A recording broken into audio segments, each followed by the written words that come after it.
मैं बचपन से देखती आ रही हूँ, जो लोग नियम धर्म कर्म से मन से बहुत भक्ति करते हैं उनके जीवन में बहुत कष्ट है। सबके जीवन में कष्ट है जो भी भक्ति करते हैं। मैं भी ठाकुर जी को मानती हूँ, उनके इर्द गिर्द ही मेरे विचार रहते हैं, लेकिन इतने नियम मैं नहीं पालन कर सकती हूँ। जो थोड़ा होता है वो मैं करती हूँ, लेकिन जो ज़्यादा नियम पालन करते हैं इतना कष्ट में रहते हैं, फिर भी उनके साथ तर पर तर ब तर उल्टा होता ही जाता है। तो कहते हैं कि ये सब कर्मों का खेल है, उनके कर्म हैं, जैसे वो कभी कुछ पिछले जन्म में किया होगा, कभी इस जन्म में किया होगा, उनका फल है उनका दुख। लेकिन मेरे को ये समझ नहीं आता कि जब कर्म करके फल लेना है, कर्म करके फल लेना है, तो वो भक्ति का उसमें क्या योगदान है, वही मेरे को। और जब भगवान कहते हैं कि मेरी आप भक्ति करोगे तो मैं हर चीज़ से आपको मुक्त कर दूंगा, आपके लिए जीवन आसान कर दूंगा, तो फिर कर्म का दोष कैसे लगेगा, मुझे वो समझ नहीं आता। वाह, सुंदर प्रश्न है, इसलिए ताली बजाओ। सब बैठो आप लोग, अच्छे प्रश्न पूछने चाहिए ऐसे जैसे इन्होंने पूछा। सब बैठो, पहले अगल बगल की बहन है सब बिठाओ। सुनो, इन्होंने पूछा है कि जब कर्म का ही फल भोगना है तो फिर भक्ति करने की क्या जरूरत है। सिंपल ये है, क्यों? सही है। अर्जुन भक्त थे कि नहीं? माइक ले लो, आगे पीछे की मैया बैठ जाओ। अर्जुन भक्त थे कि नहीं? जी थे ना। लेकिन अर्जुन को भी 12 वर्ष का वनवास जाना पड़ा। 12 साल तक जंगल में रहना कोई सरल काम तो नहीं है। 1 साल अज्ञातवास, जंगल में रहना, किसी के दास दासी बन के रहना सरल काम तो नहीं है। जबकि अर्जुन जैसा भक्त कौन होगा? फिर भी उन्हें कष्ट उठाना पड़ा। भगवान राम तो स्वयं भगवान थे, 14 साल का कष्ट। माता सीता तो साक्षात लक्ष्मी थी, फिर भी दर दर की ठोकर जंगल में लकड़ियां काट काट के बच्चों का लव कुश का लालन पालन किया। इसी प्रकार अब आप कहते हैं कि जब हम भक्ति करें तो फिर कर्म ही का फल भोगना है, तो भक्ति का अर्थ क्या? बात ऐसी है बेटा कि कर्म तो अपनी जगह है, कर्म तो हमें भोगनी है, हमें भी भोगना है, आपको भी भोगना है। भक्ति सिर्फ इसलिए की जाती है, इसलिए नहीं की जाती कि भगवान हमें पैसे वाला बना दें, भगवान हमें धन धान्य से भर दें, घर में सब कुछ हो। भक्ति का मतलब पैसा पाना नहीं, भगवान से बेटा बेटी मांगना नहीं। अरे भगवान की भक्ति आपको जो देगी, कोई कर्म में इतनी ताकत नहीं है कि आपको वो दे सके। अब उदाहरण से समझो, विभीषण को लंका का राजा बना दिया, क्या विभीषण का कोई ऐसा कर्म उसे राजा बना सकता था? कर्म अच्छे करता था फिर भी लातें खाता था, रावण लात मार के निकालता था, उसके कर्म का भी उसे दंड मिला। पर भगवान की भक्ति जो की, उस भक्ति का भी फल, कर्मों का फल यदि मिलता है तो भक्ति का फल भी मिलता है। थोड़ा सा देर है। विभीषण को भक्ति का फल मिला। उस कोई व्यक्ति ऐसा कितना कर्म करता कि वो लंका का राजा। भगवान कर्मों के फल को नहीं देखते कि तुमने भक्ति हमारी कितनी की। जब भक्त शरण में चला जाता है तो भगवान भूल जाते हैं कि कितना बड़ा पापी और पतित है, उठा करके राज सिंहासन पर बिठा देते हैं। दूसरा सुग्रीव, सुग्रीव भी लातें खाता था भाई की, दर दर की ठोकर खाता था, उठा के बिठा दिया।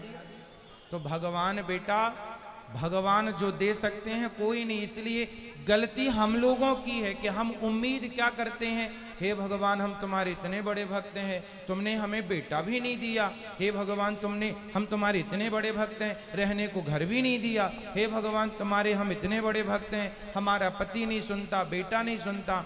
भगवान की भक्ति का मतलब ये नहीं कि तुम्हारा बेटा सुने, तुम्हारी बेटी सुने, तुम्हारा घर बन जाए। जो भाग्य, सुदामा ने सारी जिंदगी गरीबी देखी है, क्या सुदामा से बड़े भक्त आप और हम हैं? क्या हो सकते हैं? नहीं। लेकिन सुदामा से ज्यादा हमारी शिकायतें हैं। सुदामा की तो एक भी नहीं थी। सारी जिंदगी भीख मांगकर गुजारा किया, सारी जिंदगी भगवान की भक्ति की, और मांगने नहीं गए, 4 मुट्ठी चावल अपनी हैसियत के अनुसार देने गए। जब सारी जिंदगी उन्होंने भक्ति की और फिर भी गरीबी में रहकर शिकायत नहीं की, तब भगवान ने देखा कि भक्त पक्का है। 50 रुपए का घड़ा जो खरीदती हो ना मेरी बहन, उस घड़े को भी कुम्हार हफ्ते भर पकाता है भट्टे में, महीनों तक पकता है वो, कम से कम 10 दिन की आग तो देता होगा, तब जाके वो काले से लाल होता है, माटी पक जाती है तो लाल हो गया। अरे घड़े को भी पकने के लिए आग में उसे डालना पड़ता है। तो भगवान जब अपने भक्त को पकाएंगे तो थोड़ा तो दुखों की आग में तपाएंगे कि देखें कितना कच्चा कितना पक्का। इसलिए हर हाल में गोविंद का स्मरण करो और ये मत कहो कि हमें भगवान से कुछ चाहिए। लोग कहते हैं कि भगवान के भक्तों को दुख मिलता है। अरे जो भगवान का सच्चा भक्त हो जाएगा उसे पता ही नहीं चलेगा कि दुख क्या चीज है, उसे तो सुख ही मिलेगा। गोपियों को भगवान की याद में रोने में भी सुख था, कैसे कहें हम कि ये दुख था। इसलिए जो हो गया उनका वो दुख तो है ही नहीं। दुख तो वो लोग दुखी हैं जो कोठी बंगलों में रहकर भी जो ईश्वर को भूला पड़ा है वो सब दुखी हैं, और जो ईश्वर की शरण में है याद कर रहे हैं सब सुखी हैं। अब उस सुख को आप दुख मान रहे हैं वो अलग विषय है। इच्छाएं ज्यादा है ना बेटा आपके अंदर, इसलिए वो इच्छाएं आपको दुखी बनाती रहती। इच्छाएं छोड़ के एक बार शरण में चले जाओ, वो कभी ना पाया होगा आपने जो शरण में जाकर के प्राप्त हो जाएगा। एक बार सच्चे होकर जाना। गुरुजी एक प्रश्न और है, जैसे मैं आसपास देखती हूँ, मेरे आसपास जीवन में भी देखती हूँ, जो भक्त है चलो उनका मैं समझ गई कि वो दुख है क्यों है, भक्ति का क्या महत्व है, लेकिन जो भक्त को दुख दे रहा है, जो उसको गाली दे रहा है, उसको उस चीज़ का एहसास भी नहीं होता। मुझे नहीं समझ आता वो क्या सोचता है, वो ऐसा क्यों करता है, और उसका पूरा जीवन अच्छे से चल रहा होता है और वो भक्त रो रहा होता है, और उसका पूरा जीवन अच्छे से चलेगा। अगर उसको सजा मिलेगी तो वो भी मरने से कुछ दिन पहले, तो उसका जीवन तो मज़े से गया, और भक्त का पूरा जीवन रोने में या कष्ट में तकलीफ में गया। तो फिर उसका भक्ति न करना या करना, उसमें क्या उसमें अंतर हो गया। फिर वो तो दुख दे के मज़े कर रहा है, अंत में 4 दिन भुगत लिया और फिर चल लिया।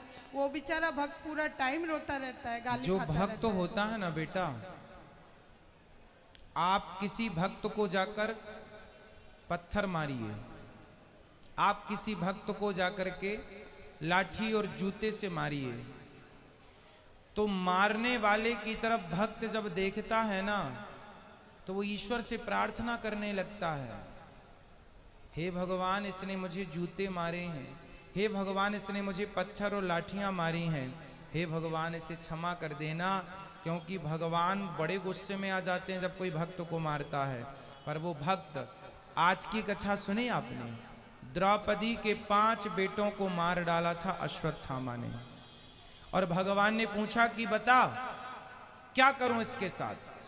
तो द्रौपदी ने क्या कहा, छोड़ दो छोड़ दो। कोई भक्त यदि बदले की भावना रखे बैठा है तो भक्त हो ही नहीं सकता।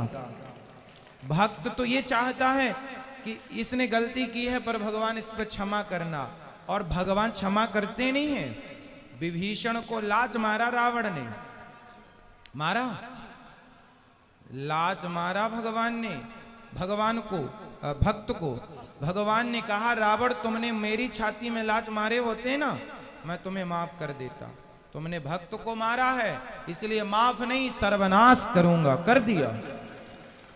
एक बात बताओ कि जब तक रावण ने विभीषण को लात नहीं मारा तब तक राम जी ने लंका में एक भी बाण छोड़ा हो, एक भी नुकसान किया हो लंका का, तो मुझे बताओ। रावण ने सीता मां को चुराया, जयंत ने सीता मां के चरणों में चोंच मारी थी तो बाण छोड़ दिया था, त्रैलोक्य में जयंत को बचाने वाला नहीं मिला, चरणों में चोंच मारी थी केवल, और रावण तो पूरी सीता उठा कर ले गया। तो क्या राम जी बाण वहीं से बैठे बैठे ना मार देते, रावण तो मर जाता।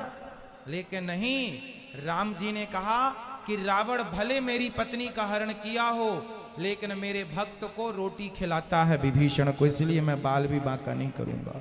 लेकिन जब उस भक्त को लात मारा तो राम जी ने सर्वनाश कर दिया। भगवान कहते हैं तुम मुझे लात मार दो, सह लूंगा, मेरे भक्तों को मारोगे विनाश कर दूंगा। इसलिए मेरी बहन, आप जो कह रही हैं कि भक्तों का अपमान करके लोग मजे से रहते हैं, नहीं, उनको जब मिलेगा ना दंड, भगवान थोड़ा सा देर, God mills grind slow but sure, ईश्वर थोड़ा धीरे चक्की चलाते हैं। पिसता है उनके घर आटा धीरे, पर पिसता जरूर है। हिसाब तो पाई पाई का रखते हैं ना भगवान। जब देंगे ना तो खूब नानी याद आएगी। और आप ये मत सोचो जैसे मैंने, आप भक्त हो और मैंने आज आपको अपमानित किया, आपको मारा मैंने, तो आप तो भक्त हैं, आप तो मेरे से कोई ना कुछ ना कहेंगे और मैं तो मौत से रह रहा हूं। लेकिन मेरे जीवन के आखिरी तक और जो अगला जन्म होगा, वो सारे जन्म में इस जन्म का ये दंड भोगना पड़ेगा। कोई अंधा है, कोई लंगड़ा है, कोई बहरा है, क्यों है? किसी जन्म का तो हिसाब चुक रहा है ये। क्यों लोग घिसट घिसट के चल रहे हैं? क्यों चप्पल पांव में ना पहन के हाथ में पहनना पड़ रहा है? ये आज का ही कर्म दंड थोड़ी है, ये किसी ना किसी जन्म का कर्म दंड ही तो भोग रहा है। तो ईश्वर के घर देर है, अंधेर एक प्रश्न और लास्ट, जैसे भगवान कर्म की सजा देते हैं, उसको सजा मिल रही है, वो पूरा जीवन सजा ले रहा है, लेकिन उसको ये ज्ञात ही नहीं है कि उसको सजा क्यों मिल रही है और वो गाली दे रहा है, तो उस सजा का क्या फायदा? ज्ञान नहीं हो सकता बेटा, ये तुम्हारे और हमारे हाथ में नहीं है, यही तो ईश्वर के हाथ में है। मिलेगा बस, ये श्योर है, ये कन्फर्म है, बट ये नहीं कन्फर्म है कि आपको किस दंड पाप का। भीष्म पितामह को बाणों की सैया मिली। भीष्म पितामह ने कहा कि मैंने तो कोई पाप नहीं किया, मैंने तो कोई अपराध नहीं किया, मैं तो अपने 20 जन्म पुराना मैं जानता हूं। भगवान ने कहा 20 जन्म तक तो जानते हो, 20 जन्म के पहले 21वां जन्म देख लेते तो मिल जाता। एक सांप को कांटों के ढेर में फेंक दिया था 21 जन्म पहले, उसका दंड आज मिल रहा है भीष्म पितामह को। तो हमारी और आपकी सोच, हमारी और आपकी बुद्धि से ईश्वर का न्याय परे है। महाराज जी, जैसे मेरे जीवन में है, मेरे साथ कुछ बुरा होगा, कुछ समय के लिए बुरा लगेगा, लेकिन मैं सोचूंगी कि शायद ये मेरे कुछ कर्मों की सजा है, फिर मैं माफ़ी भी मांगूंगी, तो क्या मुझे वो माफ़ी मिलेगी उस भाव के साथ, उस फील के साथ? यदि हमने कोई अपराध किया हो और हम सिर्फ भगवान की शरण में चले जाएं, तो भगवान कहते हैं सन्मुख हो ही जीव मोहि जबहि, जन्म कोटि अघनासहि तबहि, अघमींस पाप। जो मेरे सन्मुख आकर मेरा हो जाता है, मेरे में आत्मसमर्पण कर देता है, मैं उसका